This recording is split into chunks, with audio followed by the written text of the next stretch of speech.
In today's video, we're going to be diving into multiple snowfall threats as well as multiple severe weather threats. Let's just dive straight into things. We will be taking a look at our European model and GFS model, of course. Let's move towards tomorrow, first things first, and this is going to be for Thursday on March 14th, okay? And what we see is that there is some severe weather and thunderstorm activity going on. We see Texas, Oklahoma, Missouri, Arkansas, Louisiana, Mississippi, Tennessee, Kentucky, Southern Illinois, and Southern Indiana involved in some of that thunderstorm activity with potential severe weather implications. We also see some storminess to the north here, Nebraska, Iowa, Northern Illinois, Wisconsin, Michigan, Northern Indiana, and in through portions of Ohio. Likely these are showers. There could be some thunderstorms and even severe weather in there, but my main area that I'm watching is this underneath region for that severe weather possibility. And this is a very elongated storm, by the way, as you can probably already tell, but on the very, very western end near the Four Corner states and even including Wyoming as well, we have some snowfall as a result of this one also.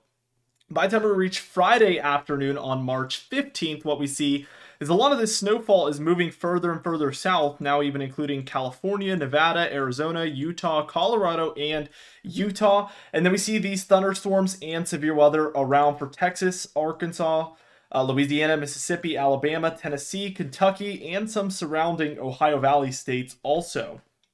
Let's keep going though. I want to take us towards Saturday afternoon. And what we see is we have some final thunderstorms from this system as it's about to come to an end across the deeper south and portions of the southeast. What we see to the north is that there is some Arctic air making its way in. It's going to dive a little bit further southward than this over time, and we will see a full-blown cool down by the end of the weekend for the east. This is by the time we're taking a look at Sunday on March 17th, and we can see this trough is really deep diving.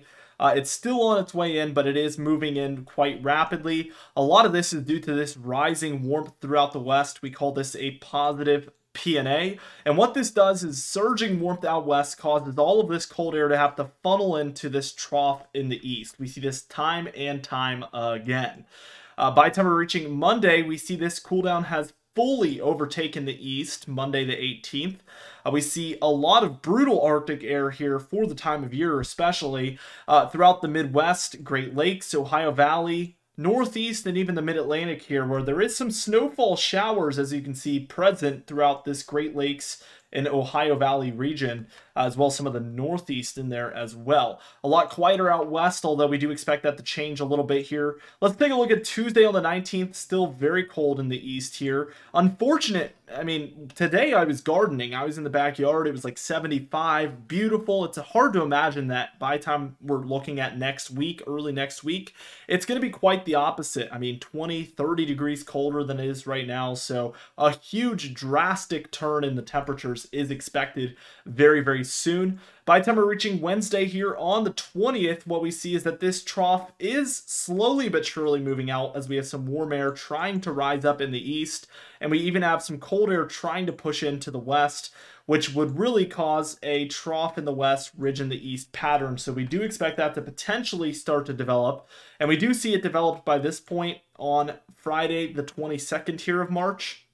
We also have a very, very healthy line of thunderstorms and showers trying to move into the east here around all of this warmth and humid temperatures. Keep in mind these thunderstorm events are going to become more and more frequent. Obviously, still pretty sparse throughout March into April, becoming a little bit more common. But by the time we're taking a look at May and June, I mean, thunderstorms could be a daily occurrence for a lot of us. So definitely going to be picking up some steam here over the next 1 to 2 months. And by the time we reach the afternoon of Friday here, or evening time of Friday on the 22nd, we see a lot of thunderstorm activity up and down the East Coast here, even some wintry weather here in the Northeast, and another line of storms basically just getting ready to ravage its way through the central states here. We have a 996 there over the plains. You can kind of expect it to ride up once again with a cold front underneath, which will be our next line of severe weather. So multiple threats of thunderstorms and severe weather in there. Some wintry weather in there. We're going to see a lot more here on this GFS model. So let's just take a look. I mean, we get this thunderstorm activity through the south. We get a little bit of a snowfall event there in the northeast just coming up this weekend. We get colder and quieter But here's that next line of thunderstorms moving in kind of Thursday, Friday next week throughout the southeast. And this particular model, the GFS one, develops a very strong low near North Carolina and Virginia, well into the 990s. And there is some snowfall happening in the Northeast and the Great Lakes as a result of this. So let's see what transpires here as things move forward. We get down to a 987 millibar low pressure center, still with some snowfall there in the southeast of Canada and the northeast of the United States. We have another snowfall event throughout the northern plains and upper Midwest getting ready to take place here. The Dakotas in through Minnesota and Iowa. Let's watch this play out, and it moves into the mid-Atlantic actually by the time we're reaching Monday on the 25th. So we see some moderate to heavy snowfall for Pennsylvania, New York, New Jersey. Take this all with a grain of salt. We have seen these models showing these snow threats, and it is, you know, a little less common this time of year, obviously, than January and February. So we are definitely taking this with a grain of salt. But there is opportunities there, I guess, is the real point here.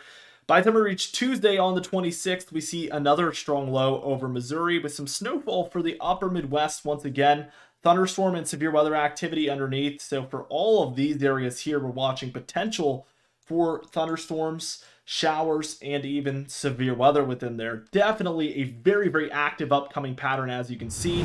By the time we look at the total precipitation, we see a whole lot in the east here, including the Ohio Valley, Great Lakes, Northeast and Mid-Atlantic, as well as the deeper south here. Also, for the four corner states up the Rockies, we see plenty out there as well. Now, by the time we're taking a look at the snowfall here on our European model, we see a whole lot out west, obviously, for the Cascades, Sierra Nevada, and the Rockies there. As I've been saying almost daily, this is not expected to change anytime soon. We're going to still see plenty of snowfall through the beginning of April. We can't really expect to see much less snow in this area until we're well into the spring. So expect this to look the same for quite a while. We do see some for the northern plains and upper Midwest here, as well as the Great Lakes, Ohio Valley, Mid-Atlantic into the Northeast. In the Northeast in particular, we do expect some potential plowable snowfall over the next 10 days. GFS model says, wait a minute, there might be a little bit more than that. We see plenty out west once again, but the upper Midwest and north central states, we're seeing over a foot for some areas. For the Mid-Atlantic here, seeing maybe 6 to 10 inches on this model. And in the Northeast, we're seeing 1 to 2 feet for those mountainous areas. Definitely a whole lot more than that European model was calling for. And, you know, we will see which one ends up being correct. However, take this with a grain of salt. This is obviously quite a bit of snowfall for this time of year. The temperature pattern, let's move through it. We see warmer conditions, as I mentioned, throughout the east, expected to change very rapidly. Here comes that cold air by Sunday, and then Monday on the 18th, it's fully centered over the east here. These green areas are going to be where we're expecting 10 to 15 degrees below normal in an area that just saw 10 to 15 degrees above normal. So we're talking about a 20 to 30 degree swing here in the east. Whereas the west is going to be warming up significantly, again, indicative of that positive PNA pattern we expect. We do see a warm up after this, followed by potentially another cool down on the way. As you can see, this is getting ready to move in, and that could bring severe weather along this boundary here in between that cold and that warmth. So we're going to be watching for all sorts of swings, all sorts of major storms. It's been a very active spring, and we don't see it slowing down anytime soon. So be sure to subscribe. We do upload every single day. You can even hit the bell icon for daily notifications when we upload, so you never miss one. Be sure to like the video if you did enjoy it, leave a comment down below, and I'll see you guys in the next video.